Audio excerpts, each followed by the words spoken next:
It was just another Tuesday morning at Buckingham Palace. The kind of day where everything feels perfectly normal, and you have no idea that your entire life is about to change in the next few minutes. James had been working as a royal guard for 3 years now.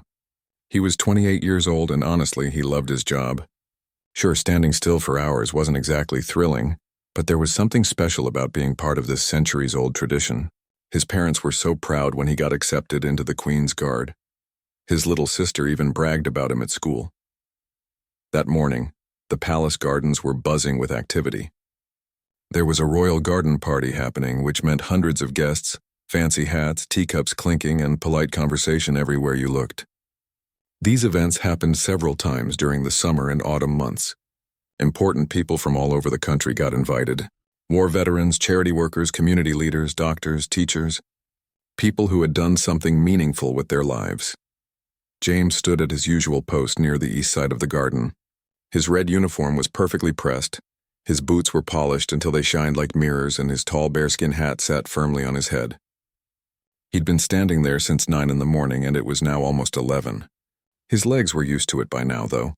You learn to kind of zone out but stay alert at the same time. It's a weird skill that takes months to develop. The weather was beautiful, one of those perfect autumn days where the sun is warm, but there's a cool breeze that stops you from getting too hot. Golden leaves were scattered across the perfectly trimmed lawn. Somewhere in the garden, a string quartet was playing classical music. Ladies in their best dresses and huge decorative hats walked around with small plates of sandwiches and cakes. Gentlemen in their finest suits chatted about politics, sports, and whatever else important people talk about at garden parties. James could see members of the royal family moving through the crowd. They were doing what they always did at these events, shaking hands, having brief conversations, making everyone feel special. Princess Anne was there, talking to a group of elderly gentlemen near the refreshment tent. She had this amazing ability to make whoever she was talking to feel like the most important person in the world. James had always admired that about her. Everything was going exactly as planned. The security team had done their usual sweep that morning. Every guest had been checked and approved. The weather forecast had been perfect. Even the caterers had shown up on time, which apparently was a big deal because last year they'd been late and there was a whole thing about it. James scanned the crowd with his eyes, not moving his head. That's another thing you learn, how to watch everything without looking like you're watching anything. Most people don't realize how much attention guards actually pay. They think we're just standing there like statues, but we're constantly observing, constantly aware of our surroundings. That's when he noticed something. There was an elderly man standing near the refreshment tent. He was probably in his late 70s, maybe early 80s, distinguished looking, with silver hair neatly combed back and a chest full of military medals pinned to his jacket. A veteran, clearly. The man was holding a teacup, but his hand seemed to be shaking slightly. At first, James thought maybe he was just cold or nervous about meeting royalty. That happens sometimes. People get so excited or anxious that they physically tremble. But then the man put his hand to his chest. Not in a casual way, but in a way that made James's instincts kick in. The man's face was changing color too, getting paler by the second. His teacup slipped from his hand and shattered on the ground, but he didn't even seem to notice. He was just standing there, clutching his chest, looking confused and scared. Nobody else had noticed yet. The music was still playing. People were still chatting and laughing. Princess Anne was still greeting guests just a few meters away. But James saw it. He saw the man's knees starting to buckle. He saw the way the man was struggling to breathe. He'd seen this before years ago when he worked as a paramedic before joining the military. This wasn't just an elderly man feeling unwell. This was serious. This was life or death. The man started to fall almost in slow motion. His body was going limp, gravity pulling him down toward the perfectly manicured grass. In that split second, 1,000 thoughts raced through James's mind. His training as a guard told him to stay at his post. Protocol was clear. Under no circumstances should a guard abandon their position during a royal event, especially with multiple family members present. Security could be compromised. It could create chaos. There were procedures for this kind of thing, proper channels, medical staff on standby. But his training as a paramedic told him something completely different. It told him that every second counted. It told him that if someone's heart stops, you have maybe 8 to 10 minutes before brain damage becomes permanent.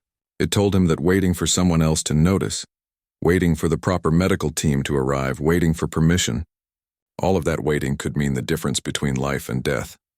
James felt his heart pounding in his chest. The elderly man hit the ground with a heavy thud. Still, most people hadn't noticed. The music was too loud, everyone was too absorbed in their own conversations. But James had noticed, and now he had to make a choice that would change everything. Time seemed to freeze for James. The elderly man was lying motionless on the grass, and James was standing at his post about 20 meters away. 20 meters. That's not far at all. You could run it in just a few seconds. But those few seconds felt like an eternity when you're wearing a full guard uniform and you're about to break one of the most sacred rules of your job. Let me tell you something about being a Royal Guard. It's not just a job. It's a tradition that goes back hundreds of years. When you put on that red uniform, you're not just representing yourself. You're representing the crown, the country, centuries of history. Every movement you make, every decision you take, it all matters. There's a reason the Guards are famous worldwide. It's because of their discipline, their unwavering commitment to duty, their ability to stand perfectly still no matter what happens around them. James had been trained for 18 months before he was allowed to stand guard at any royal residence. 18 months of drills, protocols, studying history, physical training, weapons training, ceremonial training. They teach you how to march, how to stand, how to hold your rifle, how to respond to tourists, how to deal with security threats, but most importantly, they teach you that your post is sacred. You don't leave it unless ordered to do so by a superior officer. There are famous stories about guards who didn't move even when tourists tried to make them laugh, when birds landed, on their hats when it rained so hard they could barely see. There's even a story about a guard who fainted from heat exhaustion, but remained at attention even while unconscious, just falling straight forward like a tree. That's the level of dedication expected. And here was James, thinking about abandoning his post during a royal event. During a garden party with hundreds of witnesses, with Princess Anne just meters away, with his commanding officer somewhere in the gardens, with cameras everywhere, because tourists and guests always take photos at these things. His mind was racing. What if this was a security test? What if they were checking to see if he'd abandoned his position? What if leaving his post created a gap that someone with bad intentions could exploit? What if something happened to a member of the royal family while he was gone, and it was his fault because he wasn't where he was supposed to be? But then he looked at the man on the ground again. Really looked at him. The man's lips were turning blue. His chest wasn't moving, not moving at all. James knew what that meant. The man's heart had stopped. He wasn't breathing. Without immediate help, he had maybe 6 or 7 minutes before his brain would start dying from lack of oxygen. James thought about his own grandfather. He'd been a World War II veteran, just like this man appeared to be based on his medals. His grandfather had passed away 5 years ago, peacefully in his sleep, surrounded by family. He'd lived a full life and got to say goodbye to everyone he loved. But this man, this stranger lying on the grass, he wasn't getting that peaceful ending. He was dying at a garden party, surrounded by people who hadn't even noticed yet, while his heart gave out on him. What would his grandfather have wanted someone to do if he'd been in this situation? What would James want someone to do if it was his father, his uncle, anyone he cared about? The answer was obvious. Without thinking anymore, without analyzing the consequences, without worrying about his career or the rules or what anyone would think, James broke formation. His boots, polished to perfection that morning, started moving. One step, then another. Then he was running. Full sprint across the manicured lawn of Buckingham Palace Gardens, his rifle secured across his back, his tall bearskin hat somehow staying on his head despite the speed. The sound of his boots hitting the ground made people turn and look. The string quartet stopped playing mid-note. Conversations died mid-sentence. Teacups froze halfway to mouths. Everyone just stared as this royal guard, who was supposed to be standing perfectly still and silent, came charging across the garden like his life depended on it. A woman screamed. Someone dropped their plate. James heard his name being shouted by another guard, probably telling him to stop, but he didn't stop. He couldn't stop. He reached the elderly man in about 4 seconds, which felt like the longest 4 seconds of his entire life. James dropped to his knees beside the man, not caring that his pristine uniform was getting grass stains and dirt on it. He quickly removed his bearskin hat and tossed it aside. His hands immediately went to the man's neck, checking for a pulse. Nothing. He put his ear to the man's chest. No heartbeat. No breathing sounds. The crowd was gathering around now, forming a circle of shocked faces. James looked up and saw Princess Anne herself pushing through the crowd, her expression concerned and alert. She was saying something, asking what happened, but James barely heard her. His medical training had completely taken over now. He ripped open the man's jacket, buttons flying everywhere. The medals pinned to the jacket scattered across the grass. James placed his hands in the center of the man's chest, one hand on top of the other, his fingers interlaced. Then he started compressions, hard and fast, pushing down at least 2 inches with each compression, the way he'd been taught back when he was a paramedic. 1, 2, 3, 4, 5. He counted in his head, maintaining the rhythm. You're supposed to do about 100 compressions per minute. That's the beat of the Bee Gees song Stayin' Alive, which is a kind of darkly funny thing to think about when you're trying to save someone's life. "Call an ambulance," James shouted to anyone who was listening. "This man is having a cardiac arrest. Someone call 999 right now." Princess Anne immediately turned to someone and ordered them to make the call. She then knelt down on the other side of the man, asking James what she could do to help. Even in this crisis, even with a dying man on the ground, James felt a weird moment of surrealism. He was giving orders in the presence of royalty. He was shouting at a royal garden party. He was on his knees in the dirt with his hat thrown aside and his uniform ruined. But none of that mattered. The only thing that mattered was the man underneath his hands and whether James could keep him alive long enough for the ambulance to arrive.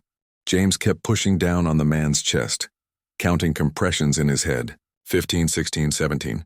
His arms were already starting to burn. Good CPR is exhausting. You're basically trying to manually pump someone's heart for them, forcing blood through their body with nothing but the strength of your arms and the pressure of your hands. It's brutal work. Around him, the garden party had completely stopped. Nobody was eating, nobody was drinking, nobody was having polite conversations anymore. Every single person was watching this scene unfold. Some people had their phones out, recording everything. Others just stood there with their hands over their mouths, shocked and worried. A few elderly ladies were crying. The man lying on the ground was someone's father, maybe someone's grandfather, maybe someone's husband. He had a whole life, a whole history. James could see the medals on the grass beside them. Military Cross, Defense Medal, War Medal. This man had served his country, had probably seen things that most people couldn't even imagine. He'd survived a war, survived decades of life after that, and now he was lying here at a garden party with his heart stopped. 28, 29, 30. James stopped compressions for a moment and tilted the man's head back, lifting his chin to open the airway. He pinched the man's nose shut, took a deep breath, and gave 2 rescue breaths, watching to make sure the chest rose. It did. That was good. It meant the airway was clear. Then right back to compressions. 1, 2, 3, 4. Princess Anne was still kneeling beside them, and James could hear her talking to someone on a phone, giving their exact location, describing the situation. She was remarkably calm. You could hear the authority in her voice, that natural leadership quality that comes from years of public service. "The ambulance is 3 minutes away," she said to James. "What else do we need?" "A defibrillator," James grunted between compressions. "Do we have an AED anywhere in the palace?" Someone in the crowd shouted that they'd go find one. James heard running footsteps disappearing toward the palace building. He kept going. 13, 14, 15. His shoulders were screaming now. CPR looks easy in movies, but in real life it's incredibly physically demanding. You have to push hard enough to actually compress the heart, which means you're putting your entire body weight into every push. Sweat was running down James's face. His perfect uniform was completely ruined now. His jacket was twisted and uncomfortable, but he didn't care. He couldn't care. This man's life depended on him keeping going, no matter how tired he got. He could hear his commanding officer's voice somewhere in the crowd, shouting orders, probably organizing something. James didn't look up. Couldn't look up. Had to focus. Had to count. 26, 27, 28. A woman pushed through the crowd. She was probably in her 40s, well-dressed, and she looked absolutely terrified. "That's my father," she said, her voice shaking. "That's my dad. Is he going to be okay?" James wanted to give her a reassuring answer, wanted to tell her everything would be fine, but he couldn't lie to her. "I'm doing everything I can," he said, not stopping the compressions. "What's his name?" "Edmund," she said, tears streaming down her face. "Edmund Hartley. He's 79. He has a heart condition, but he was so excited about today. He got invited because of his military service, and he was so happy." "Edmund," James said, speaking to the unconscious man beneath his hands. "Edmund, stay with us, mate. Your daughter's here. We're going to get you through this." He gave 2 more rescue breaths after the next 30 compressions. Still no response. No movement. No breathing on his own. James had been doing CPR for about 4 minutes now, which felt like 40. His muscles were burning. His uniform was soaked with sweat, and his mind was starting to play tricks on him. What if this didn't work? What if Edmund died right here despite everything James was trying to do? What if he'd broken protocol, ruined his career, caused a massive scene at a royal event, and the man died anyway? No, he couldn't think like that. He had to keep going. Keep pushing. Keep counting. Keep breathing for him. Someone came running back with an AED, one of those automated external defibrillators you see in public places. James had never been so happy to see a piece of equipment in his entire life. "Put it down next to me," he said. "Open it up." Princess Anne helped open the AED case while James continued compressions. The device spoke in a calm electronic voice. "Please attach pads to patient's bare chest." There were pictures showing exactly where to place them. James stopped compressions just long enough for someone to stick the pads onto Edmund's chest. "One on the upper right, one on the lower left." The machine started analyzing heart rhythm. "Do not touch patient." Everyone stepped back. James lifted his hands, watching Edmund's face, hoping, praying for any sign of life. "Shock advised," the machine said. "Charging. Stand clear." James made sure nobody was touching Edmund. "Everyone clear?" he shouted. People stepped back further. "Press the flashing button to deliver shock," the machine instructed. James pressed the button. Edmund's body jerked as the electrical shock hit him, his back arching off the ground for a second before falling back. Everyone gasped. It was like something out of a television medical drama, except this was real. This was happening right here, right now. "Shock delivered," the machine said. "It is now safe to touch patient. Continue CPR." James immediately went back to compressions. His arms felt like lead weights, but he pushed through the pain. 30 compressions, 2 breaths. 30 compressions, 2 breaths. The ambulance had to be here soon. It had to be, and then like a miracle, Edmund coughed. It was small, barely noticeable, but James felt it under his hands. Edmund's chest moved on its own. Just slightly, just barely, but it moved. He was trying to breathe. His heart was trying to beat. "He's coming back," James said, his voice filled with relief and exhaustion. "Edmund, that's it. Come on. Breathe for me." Edmund's eyes fluttered. His lips, which had been blue just minutes ago, were starting to get some color back. His chest was rising and falling, weak but steady. He was breathing. On his own. The ambulance sirens were getting louder. They were almost here. Edmund's daughter was crying, but now they were tears of hope instead of despair. Princess Anne had her hand on the woman's shoulder, providing comfort in the way only she could. James kept his hands ready, watching Edmund carefully, making sure he kept breathing. The man wasn't out of danger yet, not by a long shot, but he was alive. Against all odds, he was alive, and James had just broken every rule in the Royal Guard handbook to make it happen. The paramedics came running across the lawn with their equipment, their bright green uniforms a stark contrast to all the fancy dresses and suits around them. James had never been so relieved to see his former colleagues in his entire life. He quickly filled them in on what had happened while they took over Edmund's care. Patient is Edmund Hartley, 79 years old, known cardiac history. He collapsed approximately 8 minutes ago. No pulse, no breathing when I reached him. I performed CPR for about 6 minutes. We used an AED, delivered 1 shock, got a return of spontaneous circulation about 30 seconds before you arrived. He's breathing on his own now, but still unconscious. The lead paramedic nodded, impressed. "You did everything right. Probably saved his life, mate." They quickly got Edmund onto a stretcher, attached proper monitoring equipment, started an oxygen mask. His daughter climbed into the ambulance with them, still crying but looking hopeful. As the ambulance drove away with its sirens blaring, James finally stood up. His legs were shaky. His arms felt like jelly. His entire body was trembling from the adrenaline crash. He looked down at himself. His once perfect uniform was destroyed. Grass stains, dirt, sweat marks everywhere. His white gloves were filthy. His jacket was twisted and wrinkled. He looked like he'd been in a fight rather than at a royal garden party. And then reality hit him like a truck. He'd abandoned his post. During a royal event. With hundreds of witnesses. With cameras recording everything. With members of the royal family present. His commanding officer was walking toward him right now, and the expression on his face was not a happy one. "Corporal Peterson," the officer said, his voice stern and formal. "Come with me, now." James picked up his bearskin hat from where he'd thrown it on the grass. It was dirty now, too, covered in grass and dirt. He followed his commanding officer away from the crowd, away from the curious stares and whispered conversations. Princess Anne caught his eye as he left and gave him a small nod, but he wasn't sure what it meant. Approval? Sympathy? He had no idea. They walked in silence across the gardens, through a side entrance into the palace, down several corridors until they reached the guards' administrative offices. Other guards stared as they passed. Word had clearly already spread about what happened. Some looked sympathetic. Others looked shocked. A few looked almost smug, like they were happy to see someone else mess up for once. The commanding officer pointed to a chair outside his office. "Sit, don't move. Don't talk to anyone." Then he went inside and closed the door. James sat down, still holding his dirty hat in his lap. His heart was still racing, but now it was from fear rather than adrenaline. What had he done?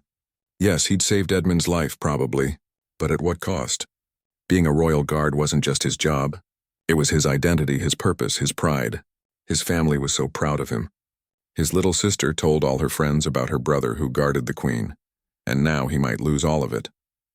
The minutes ticked by. 5 minutes, 10 minutes, 15. Each minute felt like an hour. James could hear voices from inside the office, muffled but clearly heated. Multiple people were in there, probably discussing what to do with him. The door was thick, so he couldn't make out individual words, but he could hear the tone. Some voices sounded angry.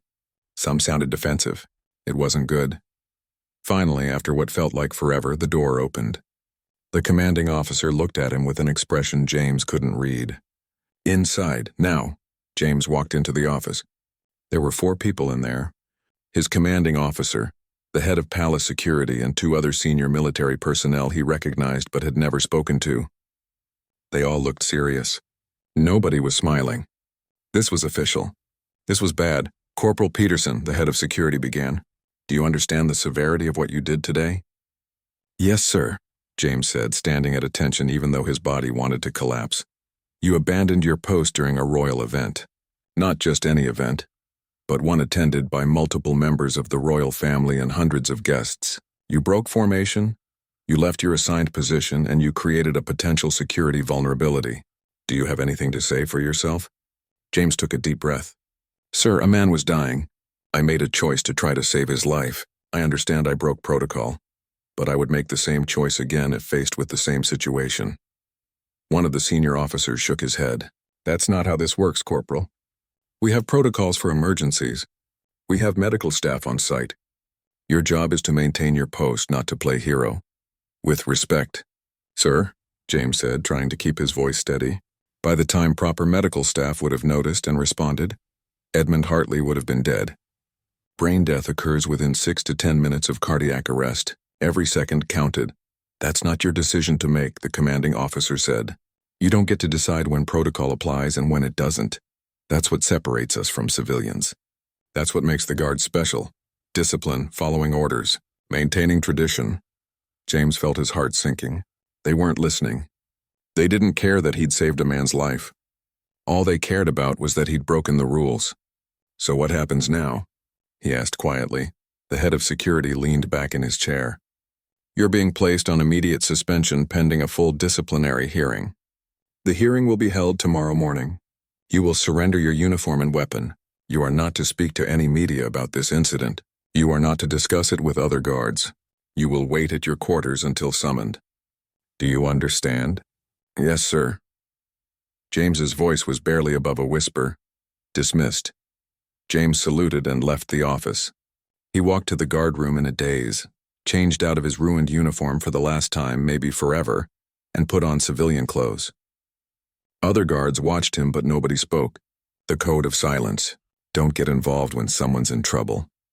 He gathered his few personal belongings from his locker and left the palace through a back exit, avoiding the media that had already started gathering at the main gates.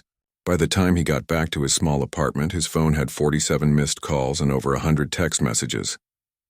His mother. "Are you okay?" "We saw it on the news." His sister. "You're a hero. Everyone's talking about you." Old friends from his paramedic days. "Mate, that was incredible." But James didn't feel like a hero. He felt like he'd just thrown away his entire career. He'd saved one life, but destroyed his own future in the process. He sat on his couch, still in shock, and wondered if he'd made the right choice. Yes, Edmund was alive, but was it worth losing everything he'd worked for? His phone rang. Unknown number. He almost didn't answer, but something made him pick up. "Is this James Peterson?" A woman's voice, shaky and emotional. "Yes, who's this?" "This is Victoria Hartley, Edmund's daughter. I got your number from the palace. I needed to call you. I needed to say thank you. My father is stable now. The doctor said if you hadn't done what you did, if you'd waited even another minute or two, he wouldn't have made it. You saved my dad's life. You gave him more time with his grandchildren, with our family. I don't care what anyone says about protocol or rules. You're a hero to us." James felt tears welling up in his eyes. "How is he doing?" "He's in intensive care, but he's alive. He's breathing. His heart is beating. Because of you. Thank you. Thank you so much." After she hung up, James sat in the darkness of his apartment and cried, not from sadness, not from regret, but from the overwhelming weight of everything that had happened. Tomorrow he'd face a disciplinary hearing that could end his career. But tonight Edmund Hartley was alive, somewhere in a hospital, breathing and fighting and surrounded by family who loved him. Maybe, just maybe, that was worth it. James barely slept again that night. His dress uniform hung on the back of his door, perfectly pressed. He'd spent an hour making sure every button was polished, every crease was sharp. If this was going to be his last day as a royal guard, he wanted to look his best. His mother had stayed over, insisting on making him a proper breakfast. "You need to eat, love. Keep your strength up." She made eggs, toast, beans, the full works. James picked at it nervously, his stomach too twisted in knots to eat much. "Whatever happens today," his mother said, holding his hand across the table, "you're still our son. You're still the brave man who saved someone's life. That doesn't change." James nodded, not trusting himself to speak. He finished what he could of breakfast, then went to get dressed. The uniform felt different somehow, heavier, more significant. He looked at himself in the mirror. Would this be the last time he wore it? His father had taken the morning off work to drive him to the palace. They didn't talk much during the drive. What was there to say?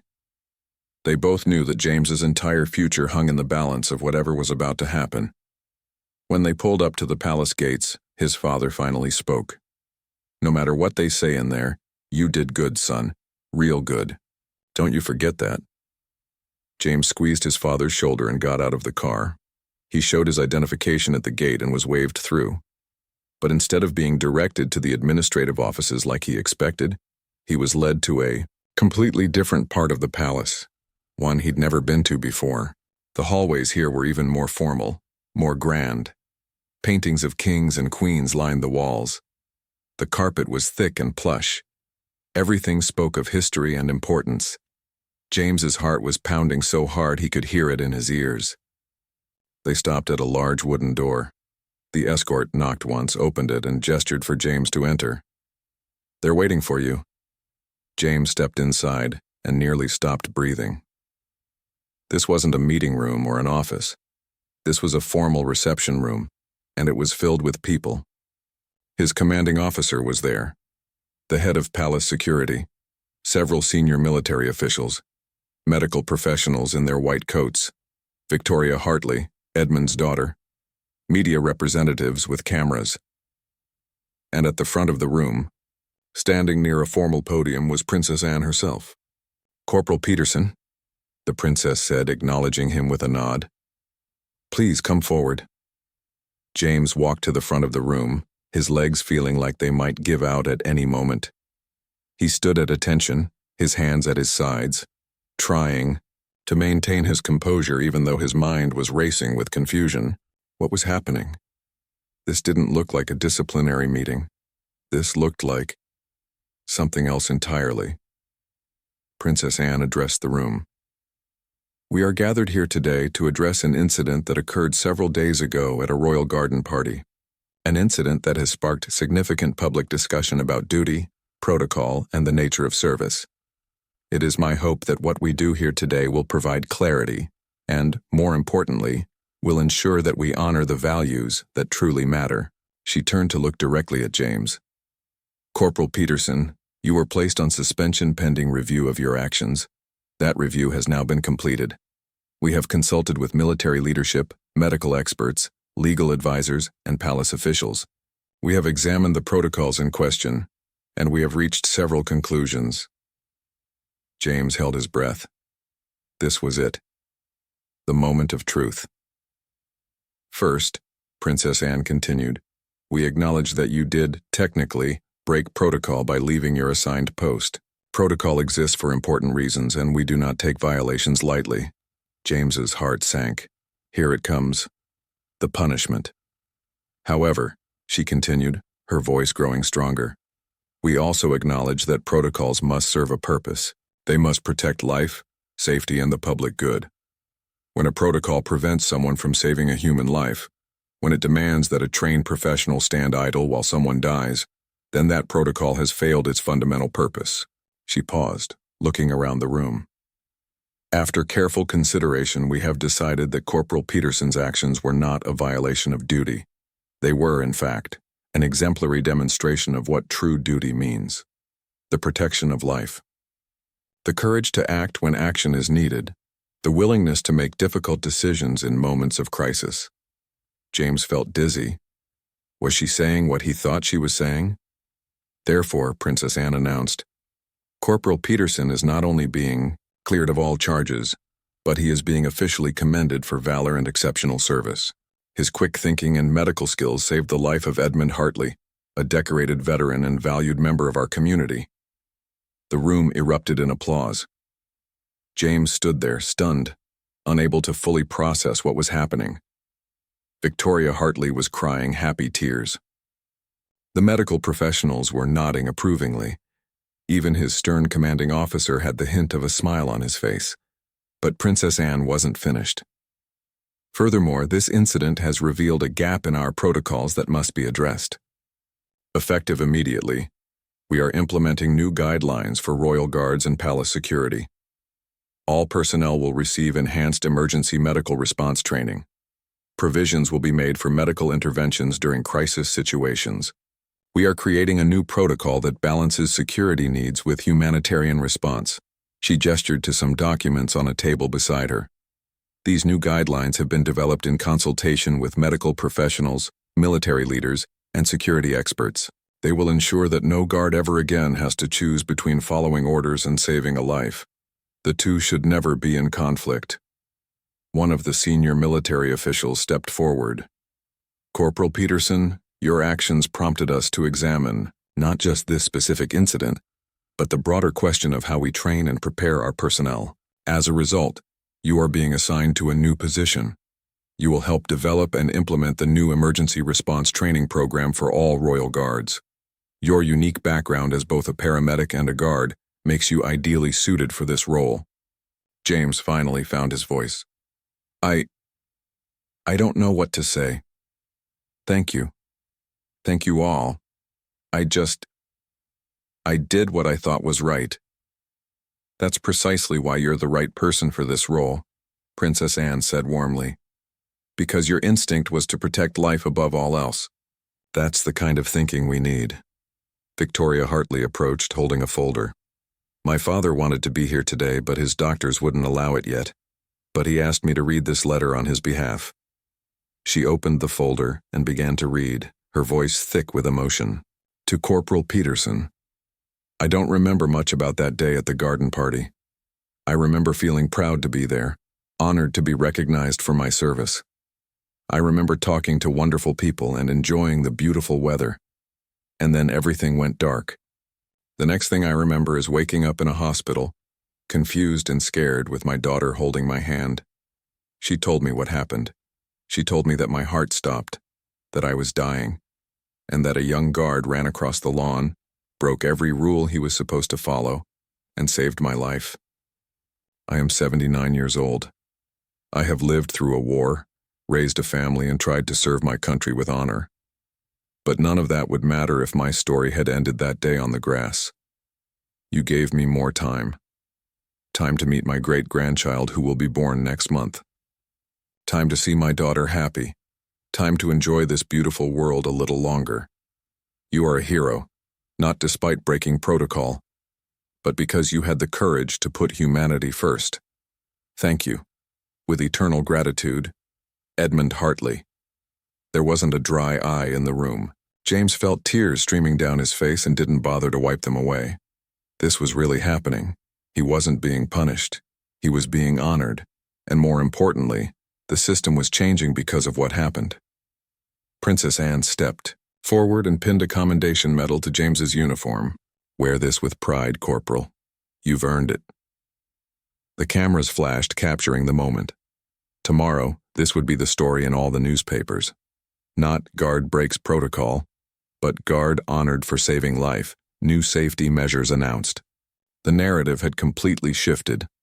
After the formal ceremony ended, James was surrounded by people wanting to congratulate him, shake his hand, and express their support. Victoria gave him a long hug and whispered, "You're family to us now. My father wants to meet you as soon as he's well enough. We owe you everything."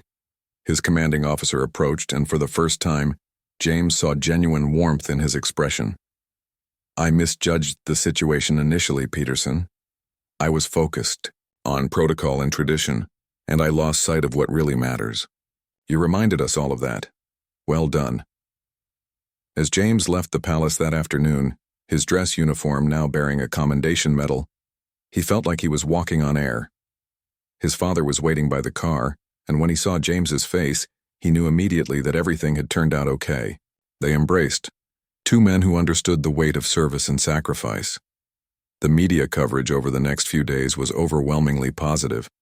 The story had shifted from controversy to inspiration. James became a symbol of doing the right thing, even when it's hard. Even when it comes at a cost. Schools invited him to speak. Medical organizations wanted him at their conferences. But most importantly, he got a text message that made everything worth it. James barely slept that night. Every time he closed his eyes, he saw Edmund collapsing, heard the sound of his own boots running across the grass, felt the resistance of Edmund's chest under his hands as he performed compressions. His alarm went off at 6 in the morning, but he'd already been awake for hours, staring at the ceiling and running through every possible outcome of today's hearing in his mind. The disciplinary hearing was scheduled for 9 o'clock. James put on his best civilian suit, the one he'd bought for his graduation from guard training 3 years ago. It felt strange not wearing his uniform. For 3 years, that red jacket had been part of his identity. Now he might never wear it again. His phone had been going crazy all night. Apparently, videos of him running across the lawn and performing CPR had gone viral online. Millions of views. Thousands of comments. News websites had picked up the story. Royal Guard breaks protocol to save life was trending on social media. People were calling him a hero, sharing the videos, debating whether he should be punished or praised. But James tried not to look at any of it. Social media support wouldn't matter in a military disciplinary hearing. The only thing that mattered was military law, protocol, and tradition. And he'd broken all three. He arrived at the palace at 8:30, entering through the same back entrance he'd left through yesterday. The hearing was being held in a formal room he'd never been in before. Dark wood paneling, serious portraits on the walls, a long table at the front where 3 senior officers sat. There were chairs arranged in rows, and to his surprise, some of them were already occupied. Other guards, some palace staff, a few people he didn't recognize. James sat in the front row, his hands folded in his lap, trying to look calm even though his heart was hammering in his chest. At exactly 9 o'clock, the senior officer in the middle called the hearing to order. This disciplinary hearing is convened to address the actions of Corporal James Peterson on the date of October 8th. Corporal Peterson is charged with abandoning his post during a royal event, breaking formation without orders, and violating established security protocols. Corporal Peterson, do you understand these charges? James stood. Yes, sir, I understand. How do you plead? James took a deep breath. I accept that I broke protocol, sir, but I do not believe my actions were wrong. A man was dying, and I was the only person in a position to help him immediately. I stand by my decision. One of the other officers frowned. So you admit you knowingly violated orders and protocol? I admit I made a choice to prioritize saving a life over following protocol, yes, sir. The middle officer was about to respond when there was a knock at the door. Everyone turned to look. A palace official entered and whispered something to the officers at the table. Their expressions changed from stern to confused to almost shocked. The middle officer cleared his throat. It appears we have an unexpected development. Please bring them in. The door opened wider and James's jaw literally dropped. Princess Anne walked into the room, dressed formally, her expression serious but not unkind. Behind her was Victoria Hartley, Edmund's daughter, looking nervous but determined. Everyone in the room immediately stood. You don't stay seated when a member of the royal family enters. The officers at the front table looked completely thrown off. This clearly wasn't in the plan for today. Please sit, Princess Anne said, gesturing for everyone to sit down. She remained standing at the front of the room. I apologize for the interruption, but I believe this hearing requires additional context before any decisions are made. The senior officer looked uncomfortable. Your Royal Highness, with all respect, this is a military disciplinary matter. We have procedures. I'm well aware of your procedures, Princess Anne said, her voice carrying that quiet authority that comes from decades of public service. I'm also aware that I was present at the event in question. I witnessed everything that happened. And I believe my testimony is relevant to this hearing. The officers looked at each other. You couldn't exactly tell a member of the royal family to leave. Of course, Your Royal Highness. Please proceed. Princess Anne turned to look at James, then addressed the room. I have served this country in various capacities for many years. I have attended countless official events. I have worked with military personnel, medical professionals, and security teams. And I can tell you, without hesitation, that what I witnessed yesterday was not a violation of duty. It was the very embodiment of what duty should mean. She paused, letting her words sink in. Corporal Peterson saw a man in medical distress, a man who was dying, and while everyone else was either unaware or uncertain about what to do, he acted. He used his training, his judgment, and his compassion to make a split-second decision that saved a human life. That is not abandoning his post. That is fulfilling the highest possible duty of any person in service to others. One of the officers tried to interject. Your Royal Highness, while we appreciate the sentiment, military protocol exists for important reasons. Security, order, tradition. Tradition, Princess Anne said, her voice becoming sharper, should serve the people, not the other way around. Tradition without compassion is just empty ritual, and I refuse to believe that our traditions, our protocols, or our values would demand that a trained professional stand by and watch someone die when he has the ability to help. Victoria Hartley stepped forward, her voice shaking but clear. May I speak? The senior officer nodded, still looking completely overwhelmed by how this hearing was going. My name is Victoria Hartley. The man who collapsed yesterday was my father, Edmund Hartley. He's 79 years old. He served in the military for 23 years. He's a grandfather to 4 beautiful grandchildren. And yesterday his heart stopped beating at a garden party. Her voice broke, but she continued. The doctors told me that without immediate CPR, my father would have suffered irreversible brain damage within minutes. By the time proper medical personnel would have noticed and responded, it would have been too late.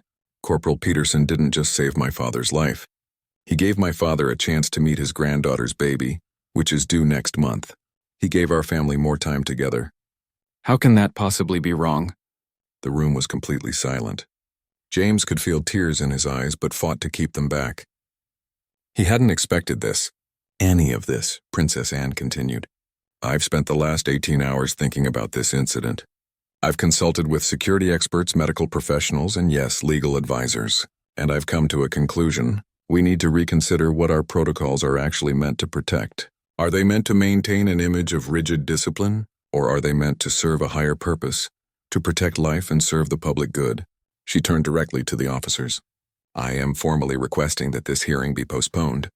I am also requesting that the palace, in consultation with military leadership, conduct a comprehensive review of our security protocols as they relate to medical emergencies. Because if our current protocols would punish someone for saving a life, then our protocols are wrong. The senior officer looked completely stunned. Your Royal Highness, this is highly irregular. Many of the best changes in history have been irregular, she replied. Sometimes doing the right thing means breaking from tradition. Corporal Peterson demonstrated courage, competence, and compassion. Those are qualities we should celebrate, not punish. She looked at James. Thank you, Corporal. You represented the very best of what service should mean. Don't let anyone tell you otherwise. With that, Princess Anne nodded to the officers and left the room. Victoria following behind her after giving James a tearful smile and a whispered, "Thank you." The room erupted in whispered conversations. The officers at the front table were huddled together, clearly having an urgent discussion. James just sat there completely shocked, unable to process what had just happened. A member of the royal family had just defended him, had just challenged the entire system on his behalf. After several minutes, the senior officer called for order. This hearing is postponed pending further review. Corporal Peterson, you remain on suspension, but no final determination will be made at this time. You'll be notified of next steps. Dismissed. James stood, saluted, and walked out of the room in a daze. In the hallway, several guards who had been in the room clapped him on the back, offered quiet words of support. Things had just taken a turn nobody could have predicted, and for the first time since yesterday, James allowed himself to hope that maybe, just maybe, this might actually turn out okay. James stepped outside the palace and was immediately blinded by camera flashes. News crews were everywhere. Reporters shouting questions, microphones being shoved toward his face, cameras pointing at him from every direction. He froze like a deer in headlights, completely unprepared for this level of attention. James, how do you feel about being called a hero? Are you facing punishment for breaking protocol? Would you do it again? What did Princess Anne say to you? A palace security officer quickly stepped in, creating a barrier between James and the media. No comment. Please step back. Give him space. The officer guided James to a side gate where a car was waiting. Get in, quick. James practically dove into the back seat. The driver pulled away from the palace, leaving the chaos behind. Where am I going? James asked. Your apartment. And my advice? Stay inside. Don't answer your door. Don't talk to any reporters. This is going to get bigger before it gets smaller. The driver wasn't wrong. By the time James got home, his story was everywhere. Not just in Britain, but around the world. He made the mistake of checking his phone while waiting at a red light. His social media accounts had thousands of new followers. His voicemail was full. His email inbox had hundreds of unread messages. News websites from America, Australia, India, Japan, everywhere had picked up the story. The headlines varied, but they all told the same basic story. Royal Guard saves life, faces discipline. Hero or rule breaker? The Royal Guard dividing opinion. Princess Anne defends guard who broke protocol.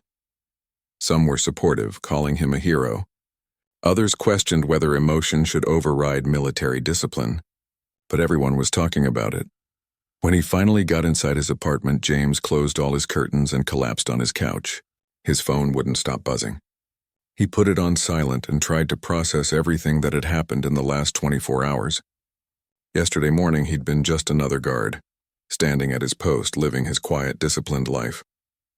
Now he was international news. The doorbell rang. James ignored it. It rang again, and again. Then someone knocked. James, it's your mom. Let me in, love. He got up and opened the door. His mother rushed in and immediately hugged him tightly. She was a small woman, barely 5 feet tall, but her hugs had always made him feel safe. Are you okay? I've been so worried. I saw everything on the news. Your father wanted to come too, but he's at work. He's been telling everyone at the office that his son is a hero. I'm not a hero, Mom. I just did what anyone would do. That's not true, and you know it. She pulled back and looked at him seriously. Most people would have stood there frozen, unsure what to do. You ran toward danger. You knew what needed to be done and you did it. That's the definition of a hero. Over the next few hours, James's apartment became a temporary refuge. His sister showed up, still in her school uniform, excited and proud. You're all over social media. My friends think it's so cool. There are even memes about you. Memes? James asked, not sure if he should be amused or horrified. She showed him her phone. Sure enough, there were memes. Pictures of him running across the lawn with various funny captions. Most were supportive and lighthearted, celebrating what he'd done. Some compared him to action movie heroes. It was surreal. His father called during dinner. Son, I just want you to know I'm proud of you. Whatever happens with your career, you did the right thing. You saved a man's life. That matters more than any job. But James wasn't so sure. Being a Royal Guard wasn't just a job to him. It was his identity, his purpose. The structure and discipline had given him direction after his time as a paramedic, which had been emotionally exhausting. He'd seen too much death, too much suffering in that job.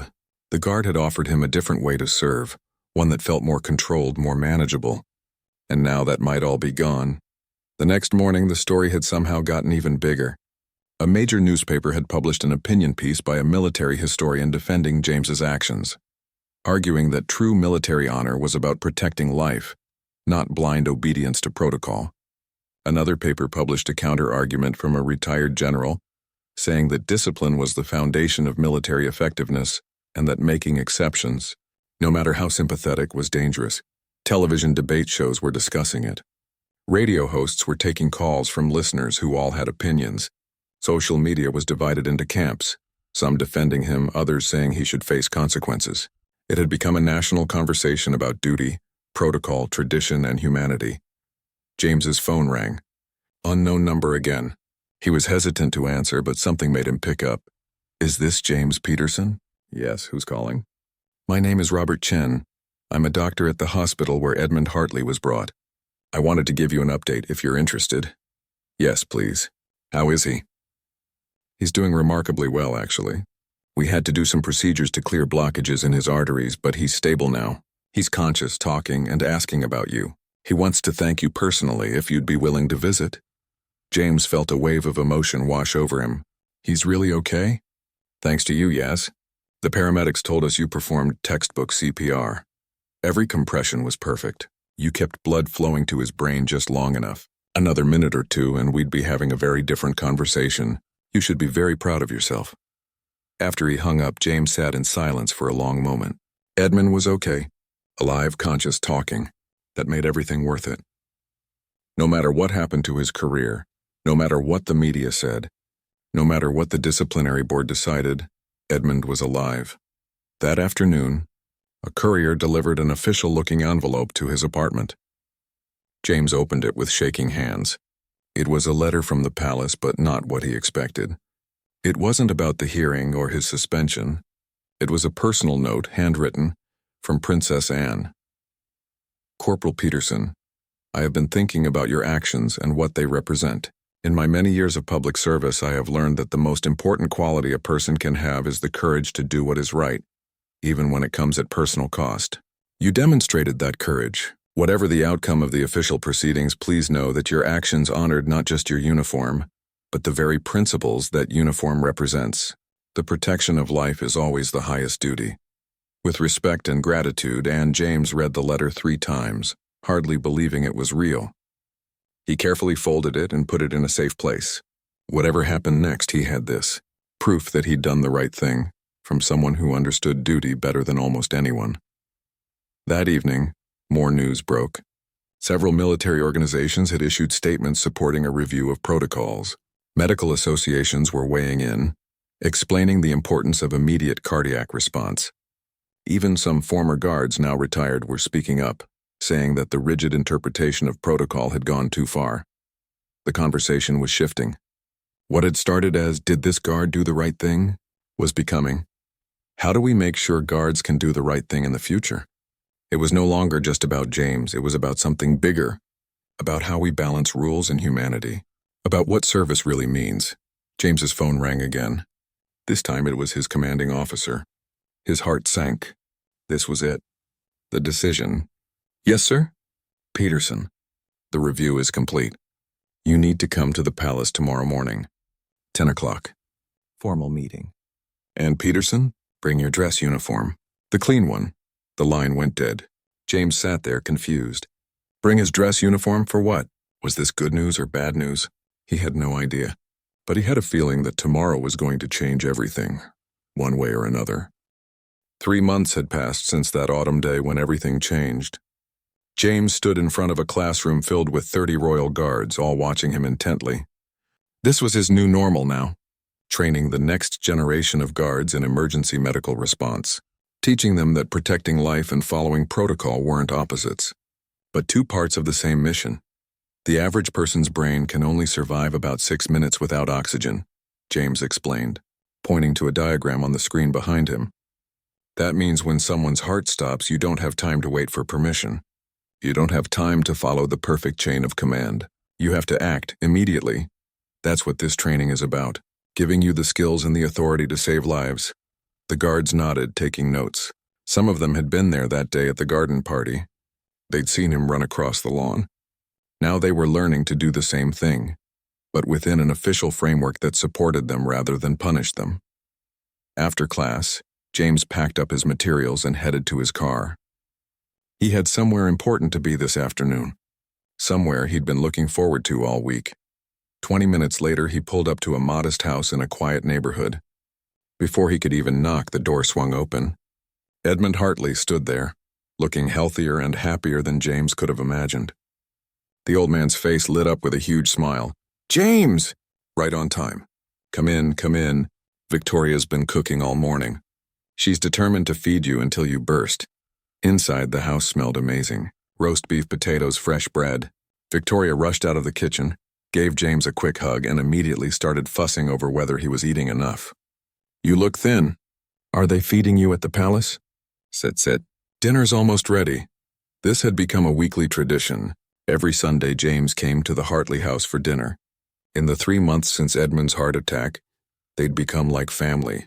Edmund loved hearing stories about the guard training program. Victoria loved sharing updates about her daughter's pregnancy, which was now just weeks away from delivery. Over dinner, Edmund told stories about his time in the military.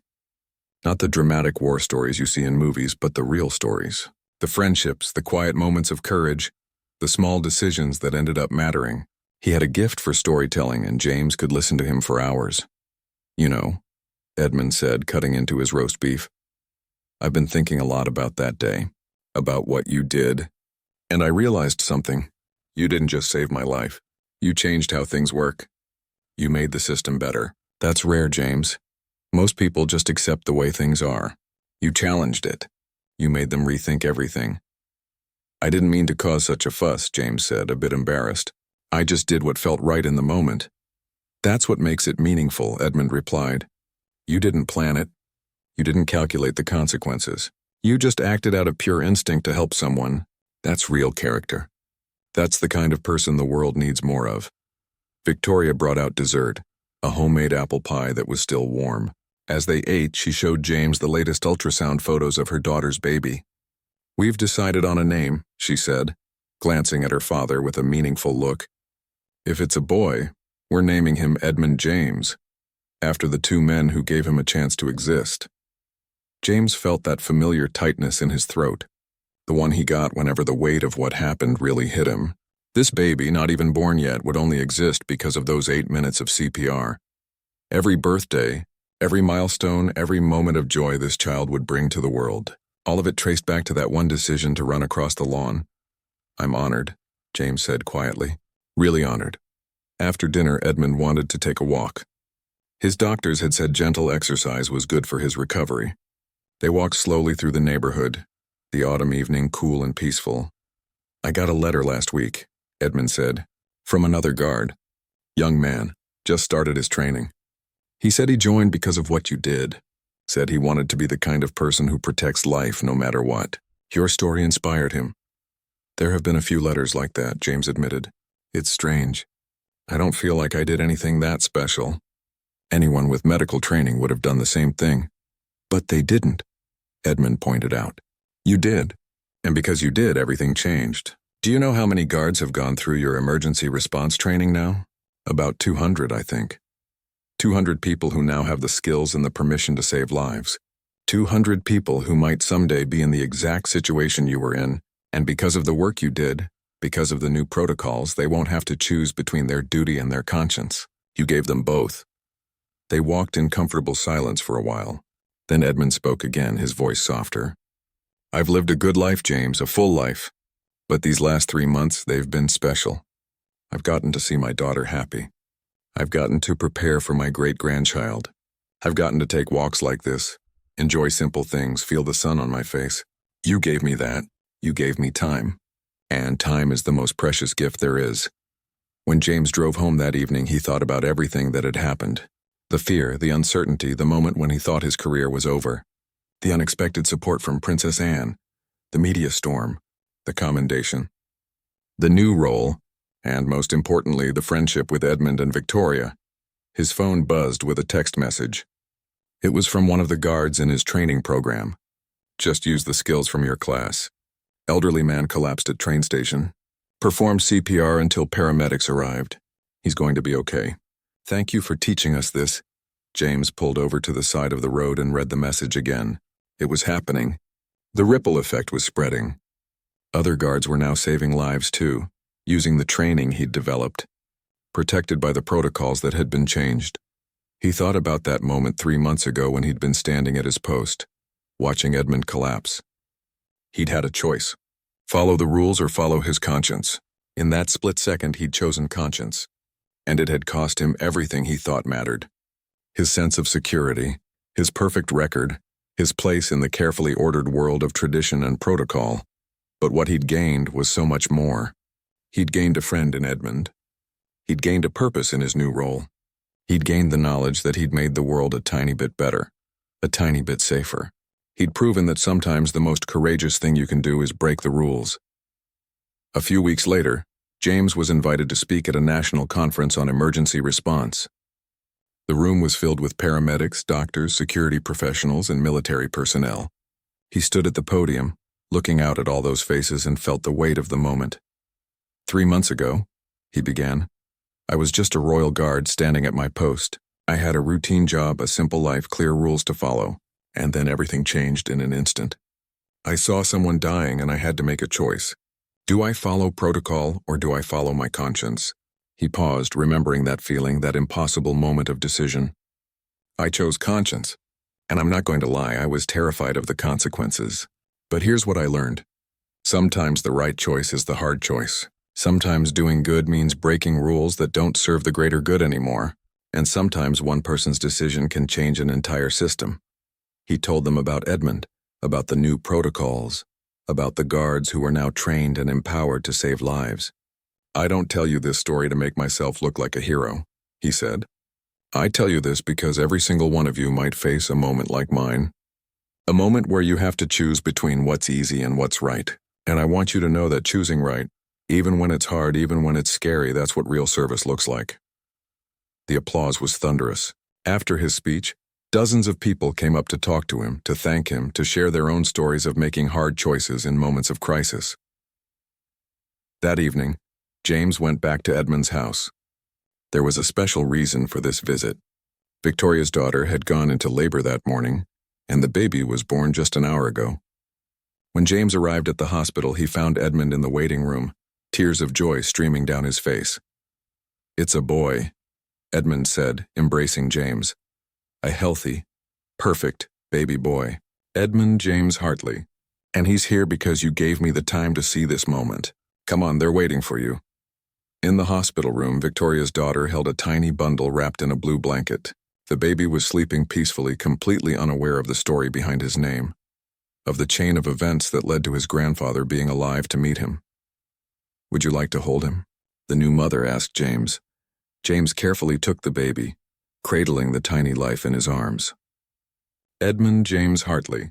A whole future ahead of him, full of possibilities and potential, and somewhere in that future, this child would learn the story of his name. He'd learn about the day his grandfather's heart stopped and a stranger chose to run toward danger, instead of following rules.